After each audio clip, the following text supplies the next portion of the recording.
Now that plastic straws are banned in most places and single-use plastics are also on their way to being banned in many places around the world, it's time to move on to focus on other items, such as clothing.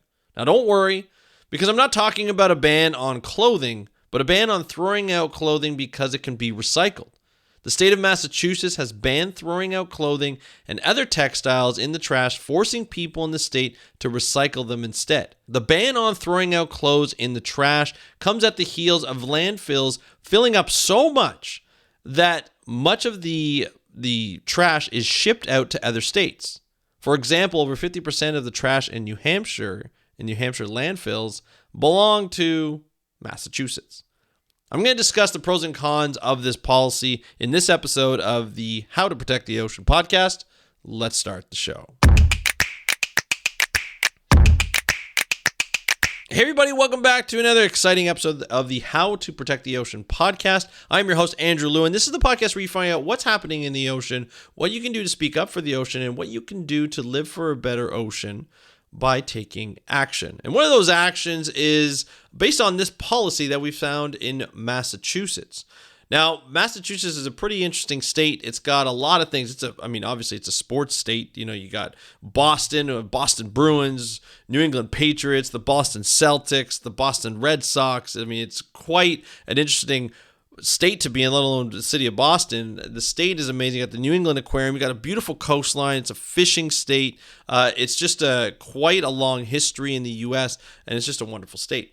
And what's making it even more wonderful is they're trying to get their citizens to stop throwing out their clothing and other textiles because most of it can be recycled.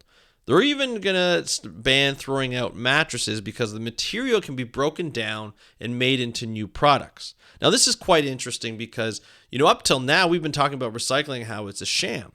Recycling, a lot of materials that we think are recycled that we throw in the recycling bins aren't really recyclable, or they don't get recycled because there's not enough market for it. But apparently there's a market for clothing and recycling clothing. Because I found in this article, it's called, the website's called thecooldown.com, and it talks about the ban. It says, this state just passed a first of its kind ban on throwing out old clothes. This is a massive environmental victory. So even worn, torn, and stained items have recovery value. So apparently, as long as your clothes are clean and they're dry, they're not wet, they can be recycled.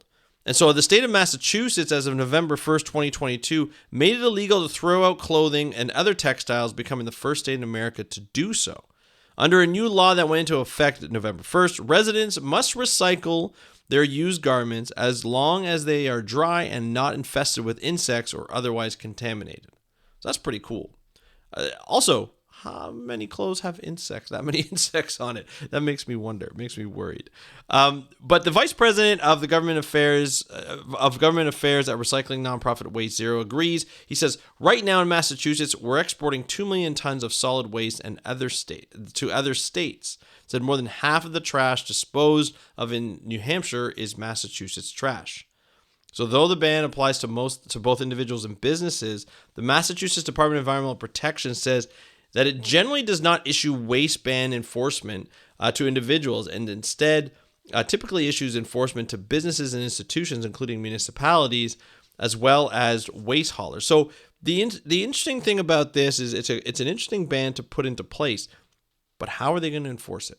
How are they going to make sure that people don't throw out clothes? And I think what's going to happen, according to this article, it looks like the people who are going to enforce it, the state's going to enforce it on the municipality level. So it'll be up to the municipalities to control how clothes are going to be recycled and how they're going to be disposed of. So it says here, the Mass Department estimates that Massachusetts residents and businesses throw away 230,000 tons of textiles every year, and that 85% could be reused, donated, or recycled. It said virtually any textile that can be reused, repurposed, or recycled if clean and dry, the department writes on its own website, even worn, torn, and stained items have recovery value. Now, this is a really interesting thing because, I talked about the enforcement. It says they're offering recycling programs and advice through their websites, the Recycling Works Massachusetts and Bay State Textiles, of course, the new law is not limited to textiles. It requires citizens to recycle mattresses as well, just as I mentioned before, because they can be disassembled and recycled to make new products. So this article wonders if other states will follow. Progressive activism site Care2 has drafted a petition demanding that the rest of the states in the U.S. mandate the recycling of clothing.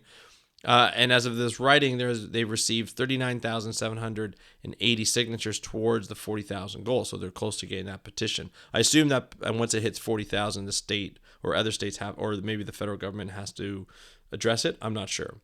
But it says this is a massive environmental victory, especially in the age of fast fashion.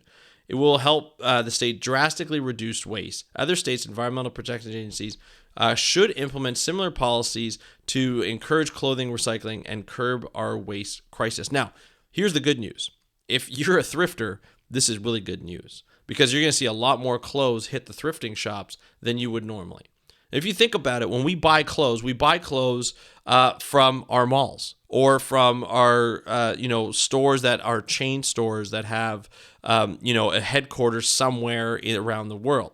They're cheap and they're made quickly and they're probably not made the best. If I remember correctly, when I was a kid, jeans lasted quite a long time, other than me growing out of them. But they would last quite a long time. Even if we had a hole in our jeans, our parents would patch them up. They would sew a patch so that they didn't have to go out and buy new ones. Now, I have to admit, now if my daughters, they're teenagers, if my daughters had holes in their jeans, it seems like they pay for holes in their jeans and probably more than what the jeans are worth. But that seems to be the style. There are lots of ways to continue to use clothing if you're not growing anymore, if you're not changing. But it seems as though our culture in North America, especially, even in Europe and other places around the world, fashion is a huge thing. Nobody wants to wear the same clothes over and over and over again, year after year after year after year. We don't buy clothes to wear long term for most people, it seems. We buy cheap, we buy fun, we buy sometimes extravagant clothing, right? We buy from Amazon, we buy from places like The Gap, we buy from places like Walmart, from Costco, all these different stores like big box stores or chain stores that make clothes quickly and make them cheap. We never really truly buy for long term because if we buy for long term, we'd be spending more money. Now, I'm 44 years old, I think, and I buy clothes for longevity. I buy clothes maybe every 5 years. And even then, it depends on how my clothes are doing, right? And it's interesting to see how people buy clothes. I'm even trying to teach my kids that buying so many clothes is not worth it. It's not worth the environmental pressure. It's not worth, the amount of microfibers that are discarded in the laundry machine every time you wash your clothes. That's why having recycled clothes or wearing thrifted clothes is better for the environment because less fibers are coming off. Newer clothes, the fibers will come off more because they're newer. They're not worn in as much, right? I've had people on here on this podcast a while ago. I had one woman on here who talked about why she thrifted and what she did. She was a marine scientist, and she said, I remember her saying that, she had to go to a conference and she wanted to wear new clothes, so she bought new clothes at a thrift store. And she spent maybe $100 on 4 different outfits. And they were great outfits, name brand, and she was able to wear them and look professional at a conference. And I feel like and even though thrifting is in, quote unquote in, as much as a 44-year-old can say in, kids love it, and kids are doing it more. And I don't know if this is just this generation. It's a cool thing to do just because it's a cool thing to do, or this generation seems to be more environmentally conscious. So is it more of an environmentally conscious kind of thing to do? It's something that I haven't gone into, but I'm definitely getting into more and more as I look around. I go to the malls, I see how much clothes cost now. They're super expensive because of inflation and everything, but they're not made well. And if you look at a lot of the material that they're made from, and you go on and you look if that material is environmentally friendly or sustainable, most of them aren't. I would say 90% of them, from what I've seen anecdotally, are not recyclable. So why am I paying $80 for a shirt that's not recyclable or not sustainable? Sorry, not recyclable. They're recyclable, but they're not sustainable. When I can, like, if I'm throwing out clothes, I'm not throwing them out in the garbage. I'm going to donate them. I'm gonna let thrift stores take it, or I'm gonna exchange them for other clothes, right? Or for money at a thrift store, right? And that's what I've always done. And I feel like many people do that, or they'll hand them down to, people. Like, I remember when my kids were growing up, we were usually the first people in our friend groups to have kids. And so when our kids grew out of their clothes, we would pass it down to the next person who had a kid at that age group. And we would continue to do it. Garbage bags full, right? And so they got to reuse them, and other kids have gotten to reuse them as well. And I just think that there's such benefit in that. It's such a fun thing to do, first of all, to see other kids enjoy the clothes that you bought for your kids, right? And get to watch them wear it, and it kind of brings back memories, and see them enjoy those clothes as well. And they take pride. The kids take pride in it because they get to see, that, like, my daughter's like, oh, I wore that when I was a kid, and they get to, like, oh, I'm wearing their clothes because they look up to them and stuff. And it's always fun. It's always a great thing to see. But I just think we've gotten into this habit of being like, everything has to be new. Everything has to be yours. It has to be, the first person to do it is you. And it's not right. It's not something that we should be doing on a regular basis. It's not good for the environment. It's not good for our planet. And we need to move to this type of thinking. We need to move to thinking of, hey, let's move to a more sustainable way. So the first thing we do is take the stuff that we have now and find out ways, before we refuse the ones that we've already bought, the ones that are already in circulation. Let's find ways to recycle them, reuse them, right? Donate them, however we can. And it's unfortunate that the Massachusetts had to come up with a law to make throwing out clothes illegal.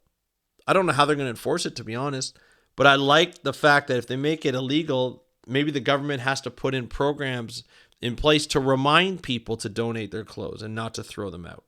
Right? Remind people that just because maybe they have holes in them doesn't mean they can't be broken down and recycled into different things, right? Different products, reused in different ways. I find that we forget that sometimes. And we need to remember that doesn't need to be forgotten all the time, right? That we can continue to work this way to say, hey, we've done this before. We just got out of it. Our culture got out of it. The way we think got out of it. Everything has to be new. We have to buy everything. We have to be rich. We have to show off everything. We have to wear everything expensive, even though it's probably made out of the same material. Just because it's a brand name, that's what we have to wear. But let's be honest, most people don't wear Gucci or Versace or anything like that. I know I've never done it. But, it's wearing items that are fun, sustainable, reusable, right? You can donate to other people once you're done using them. That's where it counts. And so I think, if you're listening to this episode, it'd be cool to find out what you do for your clothes. How often do you thrift? Do you thrift clothes? Do you buy new? What stores do you buy from? No judgment. I just wanted to know, because I think it's interesting to see if we can shift our spending habits and where we spend our money and how we spend our money to be more sustainable.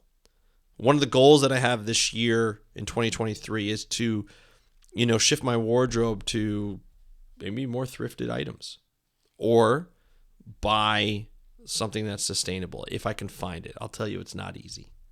It's not easy to buy. It's not easy to get, because everything that right now costs a lot of money. And maybe I just have to get used to that's how much it costs. But if I can go and thrift something for cheaper, and I know I'm reusing, then I know I'm more being more sustainable and being more environmentally friendly. Makes me feel good about the clothes that I buy. Makes me feel good about the clothes that I wear, and makes me feel better that I'm doing something for the environment. Plus, getting a deal for myself too. Anyway, I'd love to hear your thoughts. Hit me up on a DM on Instagram at How to Protect the Ocean. So that's at How to Protect the Ocean. I'd really appreciate it. I always like to hear your thoughts. And of course, follow, subscribe, share this episode with anybody that you think would be interested in listening to this. And I want to thank you so much for listening to this episode of the How to Protect the Ocean podcast. I am your host, Andrew Lewin. Have a great day. We'll talk to you next time. and happy conservation.